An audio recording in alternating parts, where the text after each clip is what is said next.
Hello, my fellow Americans. 'Tis I, the Rumple-One. Thought I'd give you a little bit different view today. Figured you guys might like to see that scenery while I sit here and talk. I guess a few people liked the video about, the USA is a failed experiment. Thing is,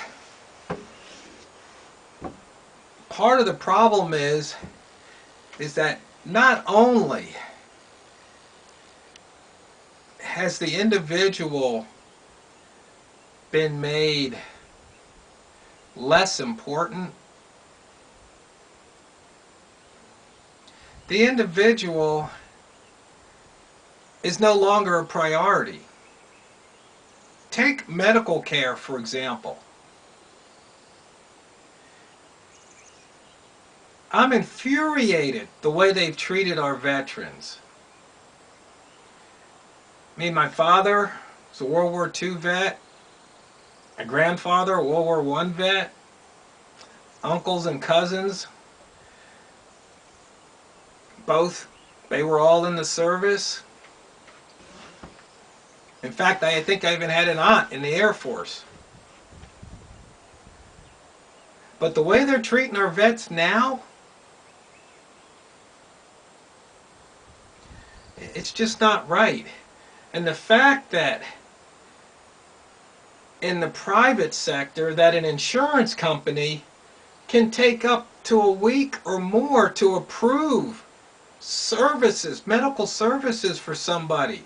They're supposed to just sit there and suffer? Something's wrong with that picture.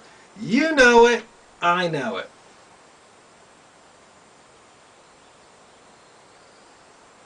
How did it get to be so out of whack? How did it get to be turned 180 degrees? What about the patient and their health coming first? You hear these insurance companies denying, and finally accepting, and the person dies because they needed the treatment, months or years ago. It needs to change. It's just wrong. But we, the people, we just go along with it, just shrug our shoulders. Is that what the forefathers would have wanted us to do? Just take it? I don't think so. It's not about a right. This isn't about a right to health care. That's not what I'm talking about. What I'm talking about is something that if you pay for a service, then you should get the service. Customers should be number one. Customers should always, they're the customer. Let's keep the customer happy. Not anymore. Let's keep the shareholders happy. These companies have gotten so big, they don't care about the customer per se. Unless you're a big customer.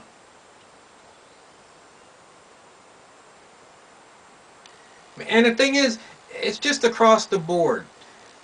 Take your car in for service.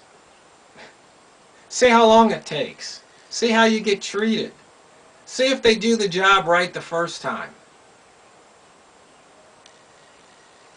It's just amazing. But you see, my fellow Americans, it all gets back to us. Because if we started to refuse to accept things the way they are and say, no, I'm not going to accept it. Just like the other day when I told that guy, I'm not going to just take some crap boards that you loaded up on the forklift. I'm going to pick out my own boards.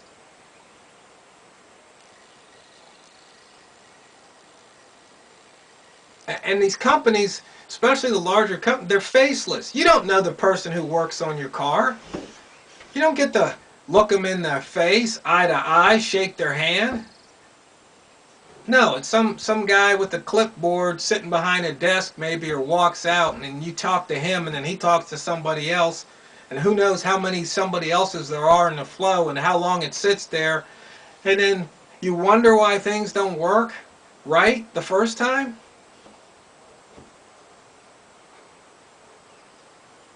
It's just not the way it should be. But this healthcare insurance issue, though, I mean, just not just with the VA, but this whole Obamacare crap. That these companies get to decide whether or not you get the care that the doctor wants to provide you. That is just wrong. No. What should happen is the doctor says you need a CAT scan, you get the CAT scan. And then over a course of time, if they say, well, this one doctor seems to be ordering an awful lot of CAT scans. I mean, how many times did the diagnosis, was it just confirmed? I mean, that's the way it should work. They should be at the doctors, not the patients. Don't make the patients suffer. And then if there's a few bad doctors, well, then they can either get kicked out of the program or the people will know and they'll go to other doctors. But to make you and me, we the people, suffer, that's just wrong. I mean, most people struggle to pay for their medical care, especially the elderly. I mean, how many times do they deny, oh, you're too old, we'll just let you die? Is that their attitude?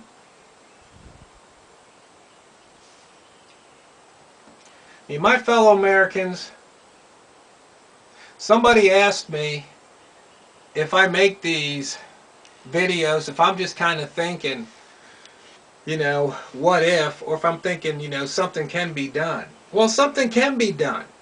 There's always hope. I don't know. I made over 1,100 and some odd videos. Maybe when I hit the 2000s video, maybe something will click. Maybe it won't be me. Maybe it'll be somebody else. But so long as people are out there using this social media to express these ideas and opinions and get the facts out, the truth out, maybe sooner or later that 100th monkey's going to wake up and things will start to change. Maybe that is hoping for too much. Probably not in my lifetime. Probably not going to happen. It could, but I really doubt it. I think things have to get a lot worse before they get better. And what I mean by a lot worse is that you start to see empty shelves on the stores. And you start to see more people in food lines and bread lines and soup lines. And more people sleeping under overpasses and underpasses.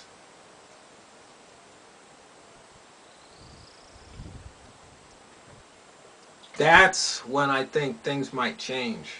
When people's bellies start to get hungry. I mean, really hungry. I don't mean you're hungry, because you haven't eaten all day. I mean, you're hungry because you haven't eaten in a week or two. And there's no signs of any food coming anytime sooner. I'm talking hard times.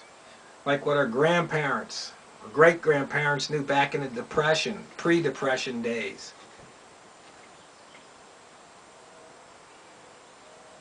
I'm really wondering why these vets, all, young and old, haven't taken up arms and said, you know what, this is crap. We want our service and we want it now. We served our country. So, because once again, my fellow Americans, the best way to get your way is through force. That's how they keep law and order. They enforce the law. It's the only thing people understand. Those guys in the Middle East, those countries we're battling against, they only understand force. Japan, it understood force. Germany and Hitler, it understood force. That's how you get your way. Now, I'm not saying it's right. But sometimes you use force because you believe you're righteous. You believe so strongly in your cause that you're willing to fight for it. Literally fight for it. I don't mean struggle. I mean lock and load and pull the trigger for it. I mean to go to blows for it. That's not what I'm advocating. I'm saying that's what works. There's a difference. But I think the government needs to be shown that we the people are a force to be reckoned with.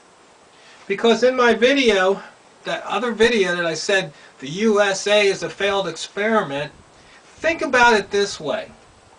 You see, back then in the 1700s, you had England and you had the United States with the pond called the Atlantic Ocean in between. And England was telling, and the king was telling the colonies how things should be run. And the colonies said, you're not over here, you don't know. Well, you see, we got that same situation today. You see, 3,000 miles away, that direction, east, Washington, D.C. Well, they're trying to tell me how things should be run out here, and everybody else out here how things should be run. No. They need to leave us alone. But you see, it keeps going. See, to the northeast, there's Salem, Oregon, the capital. And then, you know, just north of them, you got Portland. Well, they got huge populations. When it comes time to voting, they get to vote on things. Well, they live in the city. They don't live out here in the country. They don't know what's going on. They need to leave us alone. See, bring it down to the local area. Problem. You see, most places, small towns in the local areas, you got the good old boys. You know what I'm talking about. These are the guys that run the deal. These small towns, you get these guys that, you know, they've got a few nickels to rub together, and they might own a big chunk of land. They might own some big business that employs, you know, 50, 100 people. They pretty much call the shots. See, somehow they need to be kept in check. You get the sheriff, you know, if you get a bad sheriff, oh man, I don't have to tell you, or a bad chief of police, it can be a nightmarish situation. Because then they just run the things the way they do. And the local judges, oh man, don't get me started on those sons of guns. They're God in the courtroom. They don't care what the law says, it's what they say. You can't have cameras or recorders, so they get away basically with murder. Lock people up for life, same difference, over some flimsy evidence. But the point is that, you see, when those forefathers drafted that Constitution, the Declaration of Independence, they said they wanted to be independent from rule from afar. But you see, it's replicated itself in America today, where we got D.C. ruling this West Coast from afar. And then you've got, you know, a few hundred miles away, you got all these people telling us what to do down here. I mean, there's only 62,000 people in the county down here. You know, in a few square miles up there, you probably have 62,000 people. So when it comes time to voting on things, they get their way. But in the city, it ain't the same as the country. So, my fellow Americans, that's a fundamental problem we have with this country. We've allowed Washington, D.C., the feds, too much power. We need to take it back. They've got all those alphabet soup organizations like the NSA, DEA, IRS, and the rest of them, doing things they shouldn't be doing in the first place, doing things that aren't constitutional. We need to clean that mess up. See, J-No, I know you're not a political dude, but we need people like you in office to start cleaning it up. Like you said, maybe just on a local level. But we need to tell our representatives to represent us. We don't need to be paying some lobbyist to represent us. That's another thing that's wrong with this picture. You got all these companies paying lobbyists to get what they want out of our congressmen. Hey, I thought the congressmen were supposed to represent we the people. So you can see, I've talked about a lot of different things here in this video, but it's all under the same umbrella. It's all the same. It's that we, the people, as individuals, have been basically put down to the bottom of the priority list. You know, profit and control is more important than us. We need to flip it back the way it was supposed to be, where the individual can make choices and pursue life, liberty, and happiness the way they think is best for them, not the way somebody from afar dictates. And under that same umbrella, it's time that we all wake up and smell the tyranny.